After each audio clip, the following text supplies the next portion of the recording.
Hello, my name is Ambient, and today we're going to be talking about the newest Berserk chapter 368. When I first read it, it was called Devourers, but the updated translation is the chapter is called The Worm-Eaten. And I really think kind of both titles are apt for this chapter, but this Worm-Eaten one I think fits a lot better, honestly, considering everything that happens in this chapter. Now, the word worm-eaten means rotten, and like all great authors, the team behind Berserk, as well as Kentaro Miura, plays around with words and letters and their etymologies and sources and meanings all the time. And you do not have to look far per any page to see a German influence in Berserk.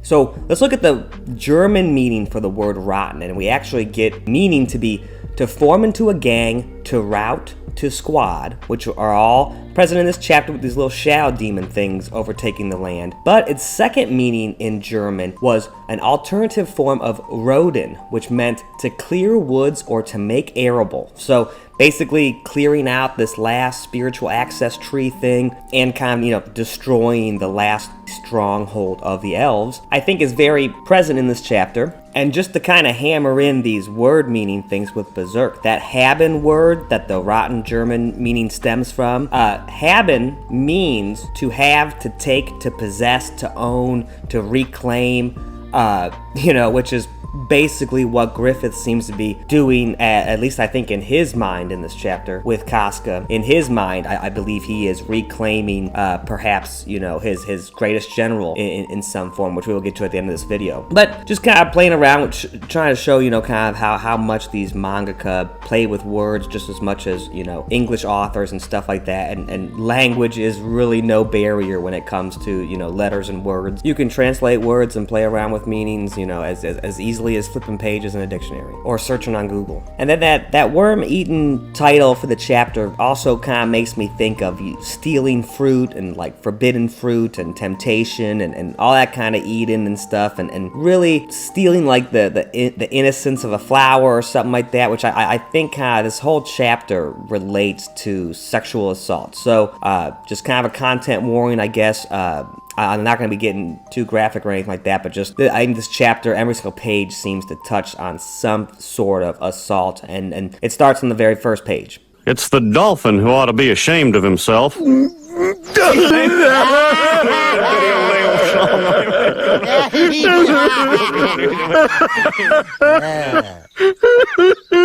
happened to me. The same thing happened to me 6 years ago.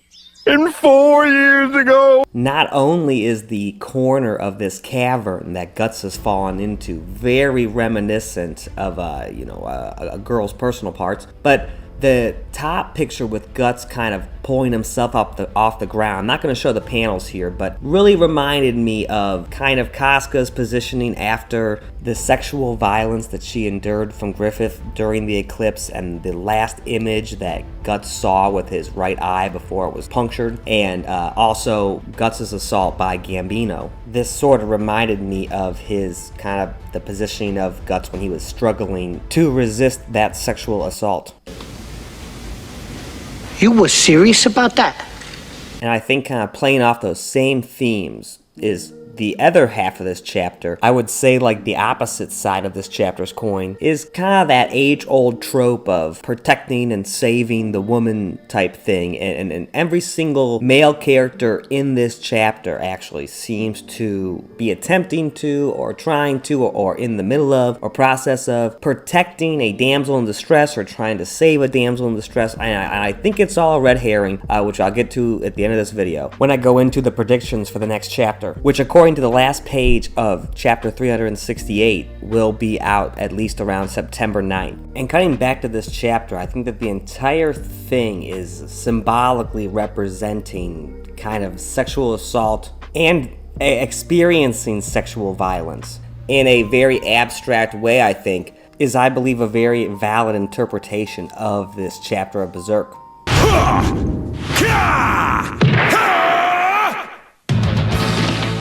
The fun's over, Dr. Enema. I flushed out all your henchmen. Don't get cocky, bastard. I've got a backup plan. Bring out the girl. Action, bastard! No!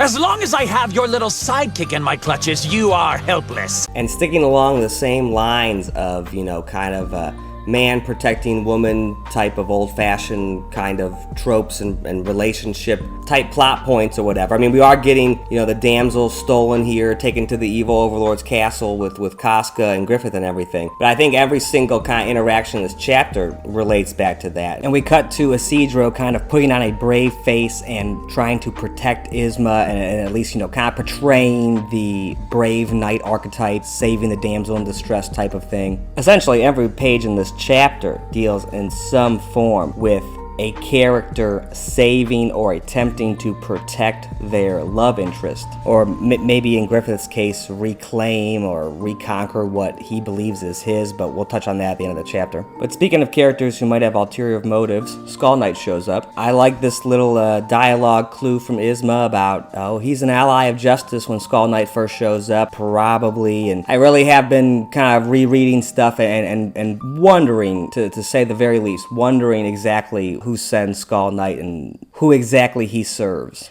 But we'll touch on that in a little bit. First, I want to talk a little bit about what Skull Knight actually says in this scene.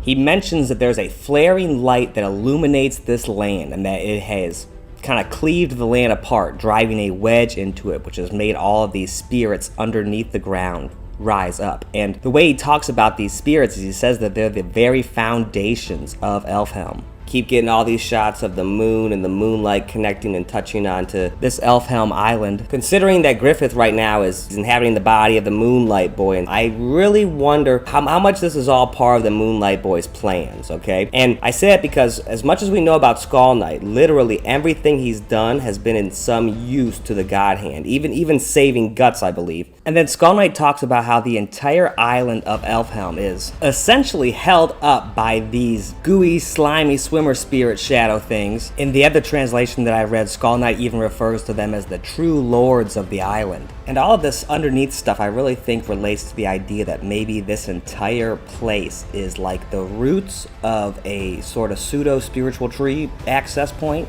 We've seen all this world tree stuff and everything, but we've never actually seen the roots, and I really wonder if this entire place is some sort of representation or is just the actual bottom end of this spiritual junction highway in the Berserk world. And I think that that symbolism transcends to the three main characters of Berserk, and having Casca, Griffith, and Guts each relate to a part of that tree, I believe is kind of by design, but I believe that which ones we think are which ones might not be what we've kind of always thought they were. And with everything taking place in this chapter and everything that's happening to Elfhelm and this sinking of the entire island, I kind of almost think is a really clear symbol for this kind of forced invasion and kind of making me think this whole place is very reminiscent of Guts' childhood and when he was assaulted by Gambino. And with this idea that this whole island might be a burial ground for old spirits or a old sacrificial zone like the Tower of Conviction, this place kind of being like a junkyard,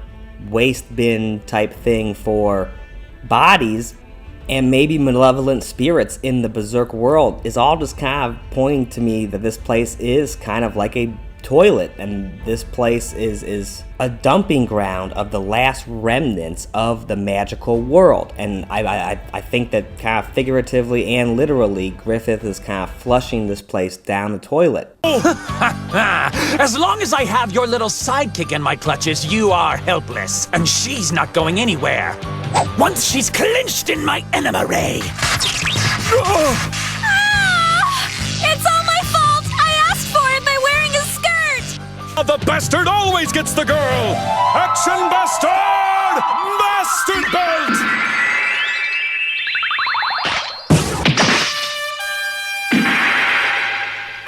But after Skull Knight tells Isidro and the rest of the company to flee, he makes reference to this collapse may have been preordained, but could the undying will of man to resist also be a part of fate? Which to me, this is all just kind of hinting in more and more to the idea that all of the stuff that we've been seeing, Guts returning Casca all the way here and doing everything within his power to try to restore her mental stability, as well as basically since the moment that Guts met Puck, leading them to being here at this moment in Elfhelm.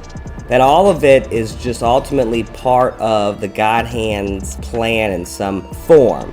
And that part of that plan is that Guts is going to survive this moment and, you know, be more driven for revenge maybe. But we'll touch on that stuff more at the end of the video. The chapter then cuts to Roderick talking about how they need to heed the prophecy of the mermaids and get off of the island. And, you know, just another kind of immediate clue of this idea that everything happening here is the result of magical means and plans in, you know, some form that I don't think that the Guts and the group are totally privy to. And then the chapter really cuts back into this, you know, the idea of traditional gender roles and kind of those old tropes of, you know, the male knight saving the damsel in distress, with kind of old barbaric values of conquering and what that meant for specific areas and time, places in the world, and how that was portrayed over a type of people or a conquering land. With what Magnifico here says, the dialogue here: when humans set foot on new land, it's natural to want to lay down roots.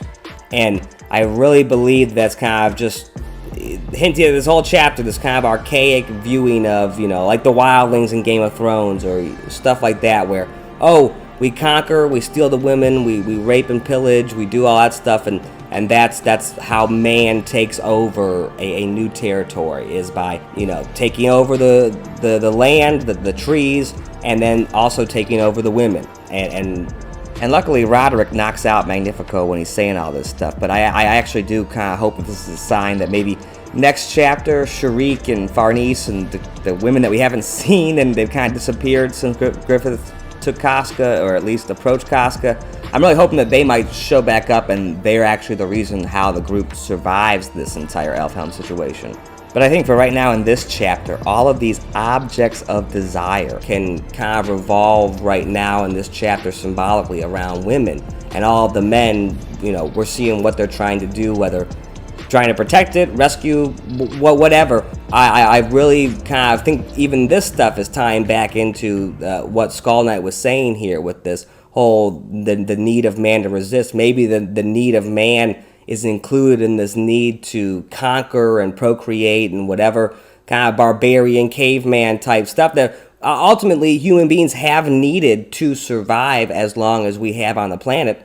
This you know, need to procreate and prosper or whatever, that has been kind of a vital ingredient for humanity surviving. I think we're kind of seeing in this chapter how that can be a good thing, heroic thing, but also a bad and terrible and evil thing sometimes. And then after we get a pretty good shot of what looks like the, you know, kind of like the island and seeming like it's starting to sink, we see all these shadow ghoul things from beneath Elfhelm coming at all the people, and it really gave me the vibes of like the scarab beetles from the Mummy kind of eating people, and then it also kind of gave me some Studio Ghibli vibes, like Princess Mononoke, that monster and stuff with like the little tentacle things and the animal spirit type thing.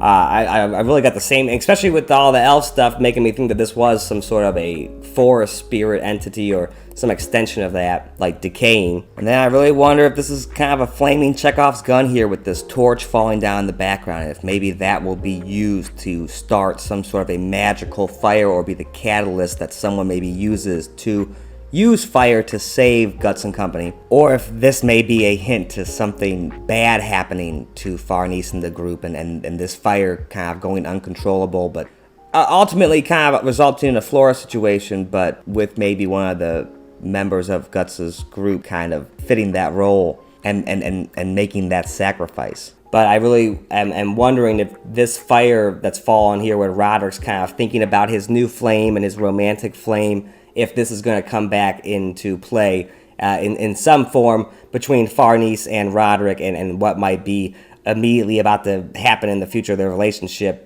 and as far as any of them, you know, surviving. And then the chapter cuts back to Guts just in complete despair, and he is forced to watch as Zod takes off with Griffith and Casca in hand.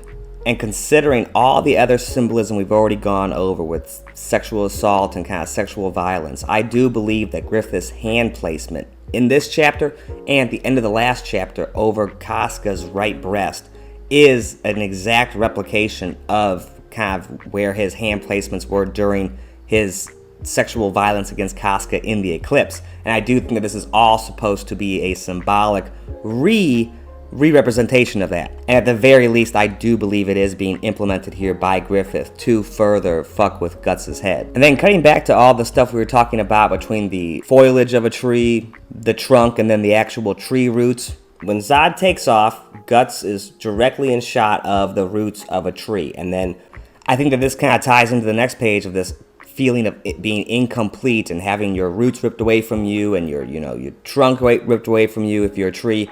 All this stuff kind of being one being split apart over time and fate and whatever, I think is what is getting touched on here. And we get this heart-wrenching shot of Guts reaching up towards Casca. And actually, kind of seems like Casca's waking up here a little bit. So I almost think that this is kind of her point of view, and I think it gets replaced at the end of the chapter by Puck's POV. But I thought this shot was really interesting here because I kind of touched on my last review about how I think there's lots of stuff about how much we kind of overestimated how much Guts had let go of things and grown, and I'm not saying that he should get rid of his revenge or anything for Griffith and all sorts of stuff like that. Just the idea that he was completely emotionally healed from all that stuff, I just do not see at all. But I do not think that means that he has not had any growth at all. And we've seen almost every time that Guts tries to rescue Casca from falling down, he uses his left hand. Here, when she's falling up, he reaches forward with the right hand. Now I think that could be two kind of big things. One, kind of some subtle proof that Guts is learning and growing because he's not reaching for the same arm he did in the Wounds chapters where Casca fell into the ocean off the boat. But I also wonder if the idea that she's falling up here, if that isn't at play too, and that also in that reversal type relationship, that maybe what's going on here is what Casca might somewhere ultimately want, considering that Griffith and her child share the same body. And I'm not saying she might be in control of her desire here, but in some form wanting to be with the child still because of the actual physical and genetic makeup of Griffith's body. This is that mother-child reunion type thing in a really fucked up way. And I wonder if because it's not really Casca falling away, but Casca maybe going away, choosing to go away type deal, if that might be what's at play here with the Guts using his remaining right arm to reach out for her instead of his usual left hand that he uses. I'm going to touch more on what I think all of this means in just a few minutes in this video, but I really think that part of the really crazy ingredient here is that this reunion, this Casca reuniting with her child and being together with it in some way, it's actually for the first time what Guts wants. The entire last chapter that Kentaro Miura actually drew was essentially Guts allowing the Moonlight Boy and Casca to be together and to exist and be happy together by themselves. And that's what's happening here. And I think there's all sorts of stuff that could mean for the story and what exactly that's touching on for Guts' wishes and desires constantly being turned on their head and being used against them in some way. But for right now, I really just think the idea that Guts has kind of always been used as a sort of bridge between characters and of all sorts and what these characters want. He's kind of constantly been a bridge for those things, and perhaps maybe the idea of reuniting Casca and Griffith together is one way that Guts has been used as a bridge of connection. And I think kind of tying into all that is all of these roots that we are seeing in the panels and how the roots are being literally uprooted and facing up, and then the whole direction's getting flipped upside down. Everything's getting turned on its head, especially with all the root stuff. And in this shot, we see tons and tons of the roots pointing up to where Casca is. And I think Casca kind of being part of the roots or underneath part of this island is a very real thing. Because when it comes to the symbolism stuff, as much as Guts is being represented here as the roots of the tree, he's actually kind of engulfed in them all, and I don't really think that that's totally it. And especially considering that very first tree that he's born on seems to have pipes in the middle of them coming out. I believe that Guts is much more related, if you're going to break down the parts of a tree, to the trunks of it. And Casca may be the roots, and Griffith being the leafage and hair on top. If we want to put all three of them as one kind of pseudo world tree representation, I believe that that is the breakup of it.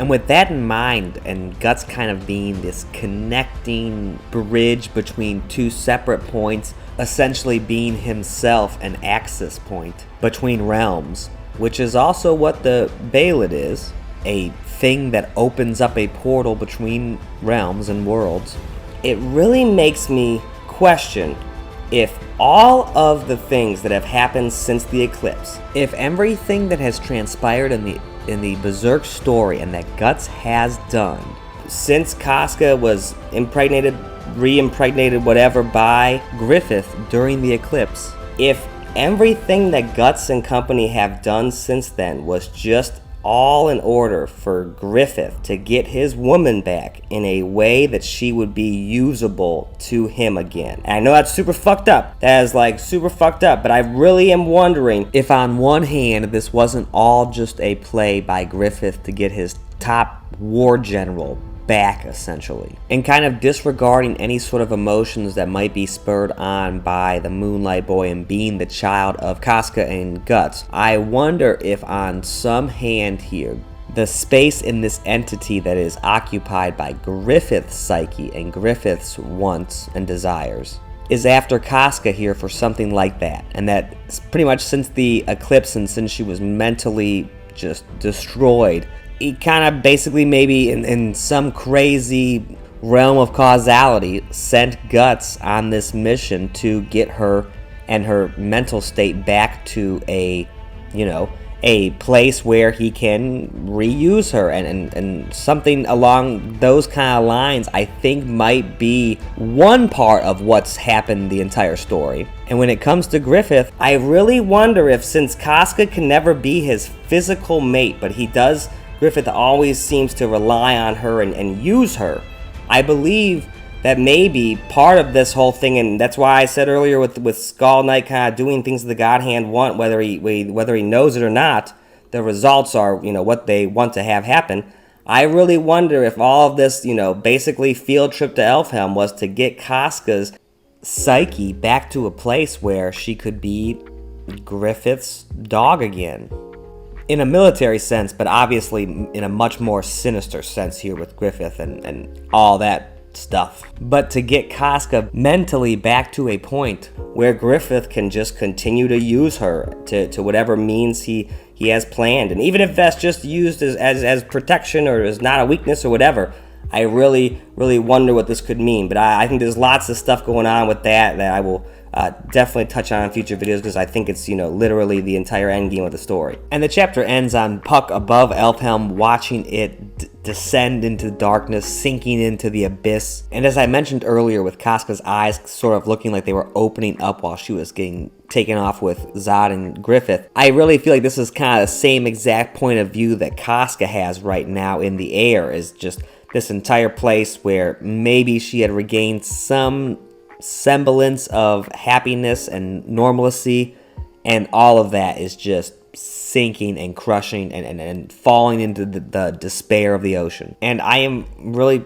kind of guessing probably forever. And when it comes to Puck here, I believe that there's lots of things going on with Puck, and especially touching back onto that whole PCAF legend and story we heard during the Lost Children arc, where Rosalind mentioned that PCAF chose the humans and is punished with them, and Puck kind of experiencing this despair and loss right here, I think is very real. And we get this shot that you have to watch my Hebe Lit videos and stuff for some more stuff on the importance of this posing and shot for Puck here in particular when it comes to the Bailet, which we're going to touch on in just a second. But this entire chapter, going back to this idea that it was symbolically representing physical and sexual violence and assault in all sorts of different forms and ways, we kind of get this shot of everything getting pushed down and dragged down, and we, you know, get the PUCKussy right here to quote my friend Real Life Ryan. We were talking about this chapter when it first dropped, but kind of get this juicy Puck ass here, and I really can't help but wonder if it's you know, kind of all hinting towards maybe a very similar psychological outcome for Guts, like the kind of stuff he mentally experienced after the Cambino assault. I'm really wondering how much this is supposed to replicate that and get him to that same spot of despair and that same pretty much lowest moment in his psyche that he's ever experienced, at least to that point, and perhaps still the lowest point he's ever experienced in some form, considering how young and just innocent Guts was for the most part at the time. And I think in this chapter, Elfhelm is supposed to represent kind of that same innocence of the earth kind of being assaulted and corrupted, and that innocence being ripped away from it. Just all of a reference to this sexual process of the earth, in a sense, getting assaulted by Griffith, you know, pretty hardcore here. Almost like this was kind of the climax for Griffith, so to speak, in his world conquest, that everywhere seems to have been touched by him, and this is the last place, and this was kind of the ending explosion of it. Which that very much sadly leads me to the end of this video, which when it comes to Griffith, the one thing that has kind of always been outside of his grasp, and the thing that maybe he has desired most of all throughout the entire story, is Guts. And ultimately, I know this is, Casca is stolen and Guts is going to have to go save her and stuff. Well, I really believe that this is all just a big trap for Guts to finally give in to the Beast of Darkness once and for all. And that this entire sequence of events is just kind of a fucked up way to lube up Guts' emotions to be so despairingly in the gutter that he is going to be, you know, I really think that Guts' psyche here, with everything that's happening, and maybe in his head finally getting some version of Casca back, and then she's stolen away from him and all this stuff, I really think it's all in order to break Guts here and to really get him to sink to levels that we haven't seen yet in the story. And part of that could be maybe using the Bailet that he's had since the last page of Volume 1. And we will definitely be touching on that more in future videos. I hope to have another 1 or 2 Berserk videos out before Chapter 369 is released in the beginning of September, pretty much. My name is Ambient. Thank you so much for watching the video. Please let me know what you thought of the chapter in the comments below. Please like and share and all that stuff, and subscribe and whatever. If you're looking for some other Berserk content from me on my channel, either of these 2 videos would be great options to check out. I will talk to you all later. Thank you so much. Bye-bye.